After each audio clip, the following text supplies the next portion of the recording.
for him and Simas? Yeah, first off, congrats to Texas.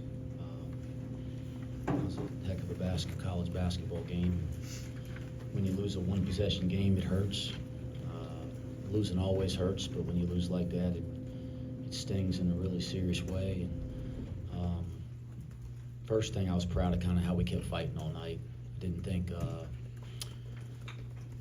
think we were as engaged early defensively. We certainly had a ton of trouble with Disu and Asmus in the high ball screen, and they kind of kept going to it over and over again. And thought the one guy that we found that could defend in it was Jamil, and that's honestly why he was playing so much. When we kind of found that he could defend in it, then you know he kind of finds his way on the other end, scoring on the box, which was good to see him come alive, because we've been seeing that since the summer. I don't think it was helpful for his confidence, but I was disappointed in how we defended the ball screen there. We had a couple. The turnovers are really disappointing. Both games, you know, here in league play, we've just turned it over at an incredibly high rate, and that hadn't been the team we've been. But you look down, and you know you got multiple guys with 2, and then you got a couple guys that are starters with 3 and 4, and we got to do a better job taking it away, because they turn turnovers into easy baskets all night. And, you know, that's the kind of stuff that the reason is you lost the game. What I don't want to hear about is free throw shooting. The thing that I hurt every time we lose.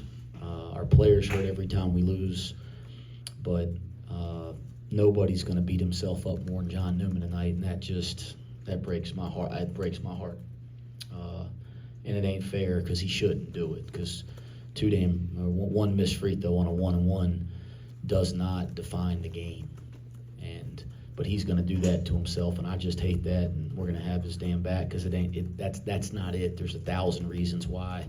We had 2 chances to get stops to win a game, and we didn't get stops. That's why we lost the damn game, not because of free throws.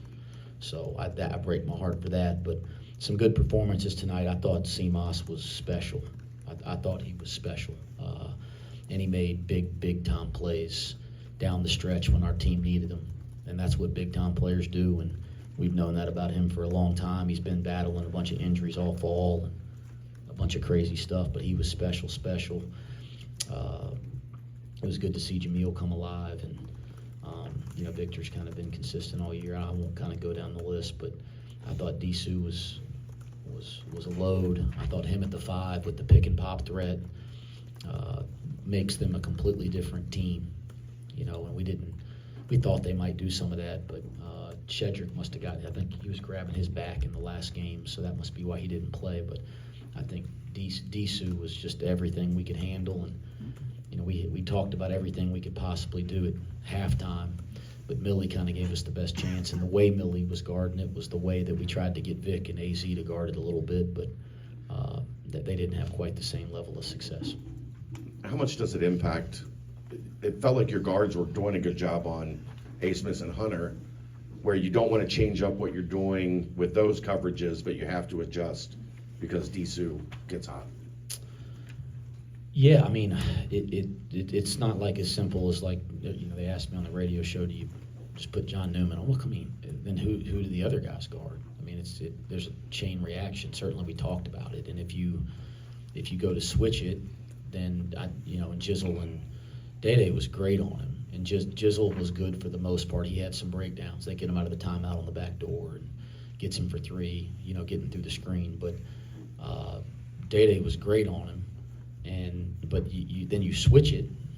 Well, now you got Little on Big, and he's going to walk you down to the box, and that's okay because maybe you can double it. But then you got Big on Asmus, so it's not. I mean, I know a lot of people. This is what makes college basketball great. People watch and care, but all that's people ask those kind of questions. But I mean, it's not like we're idiots. Like we're sitting there talking about it. And again, Millie had a lot of success, and so we felt like we could get everybody to do that. And I thought Millie on him was really good, other than, he doesn't kind of beat him to a spot there, and he gets the foul, and then he gives up the floater over the top. But I thought he was pretty good, and I thought the shot that he made, that Disu made, his last basket, the face-up shot, like we'll live with that one. And I thought Millie might have even gotten a hand on it and still went in. So that's just how it goes sometimes. Simas, coach talked about just how tough those one possession losses are. How much is this feeling going to motivate you, and how vindicating is it that you guys proved tonight that you can compete with some of the best teams in the conference and some of the best in the country? It's very disappointing.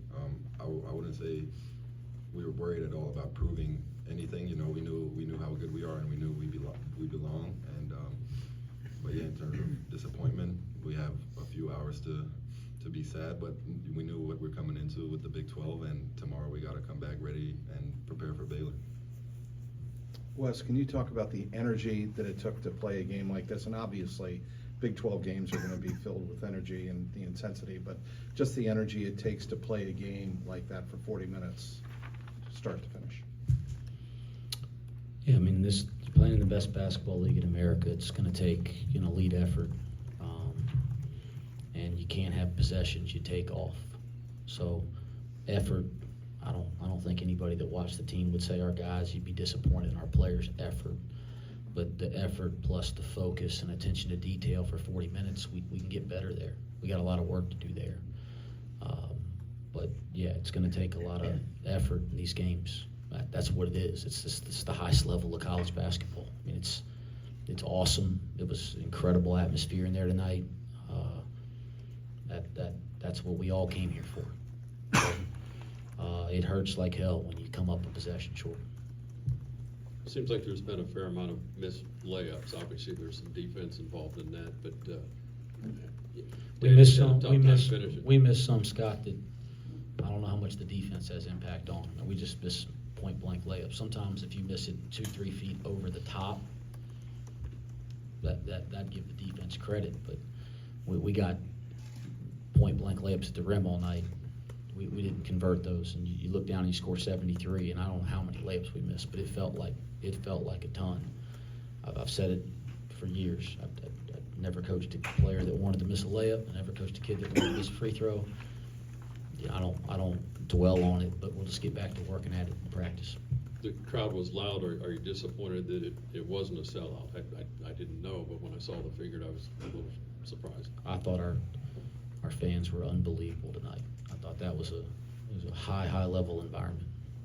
Simas, you go 7 of 10 from the field. You really just kind of take over the usage rate, take over the offense in the final 5 minutes of the game in crunch time. That's one of the multiple times you've done that this year. Do you feel like you can confidently take that mantle and be that go-to guy in these final moments, especially in these high-level atmospheres? Yeah, I can't. I mean, I don't know what else to say. Especially when my shot's falling, and I know I can make the right decision if it's creating a shot for myself or a teammate. But again, we have a lot of guys that have that capability, so it's not like I'm sitting here saying I'm the go-to guy, because we have more than 5 people who can be that. So, yeah. Is there like a thought process or a mindset you enter in those moments where you're like, all right, I'm feeling it, I can feel my shot going down? Is there anything different that kind of clicks where you're able to go 7 for 10 and really stay as efficient as you were? Not consciously, like it's not like I'm thinking about something specifically, but I guess in those moments, like sometimes maybe we're not running a play, or it's just, you have to go get a bucket, and that's just the bigger difference, that you're not trying to execute a set, you're just playing one-on-one and trying to make a play.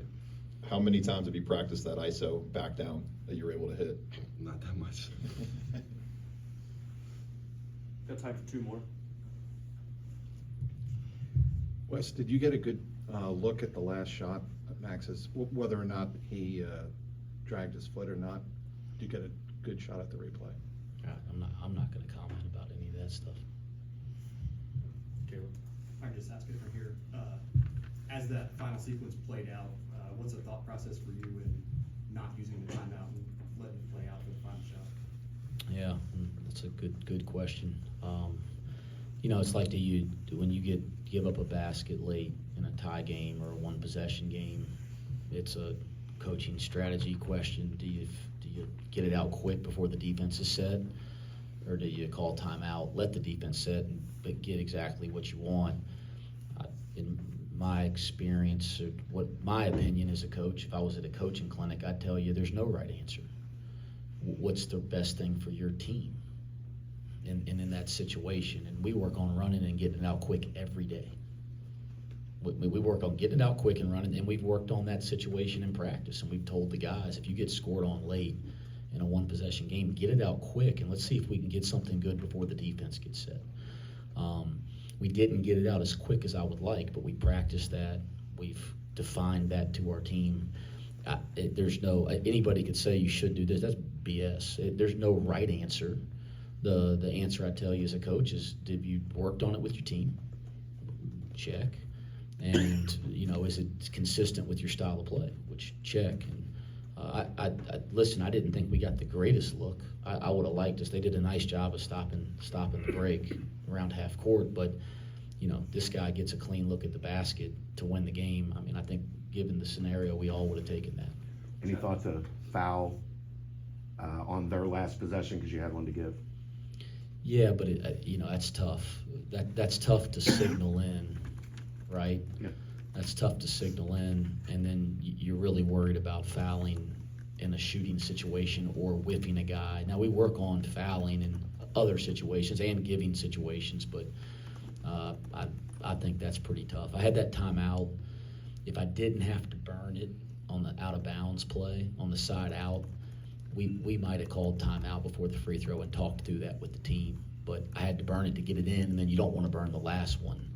So certainly, these are, like you guys, I know that this is what y'all do for a living, but I'll tell y'all, we're not always going to be right, but we think through it and we work at it. So we're going to have a reason for why we do everything. We're never going to just fumble as a staff.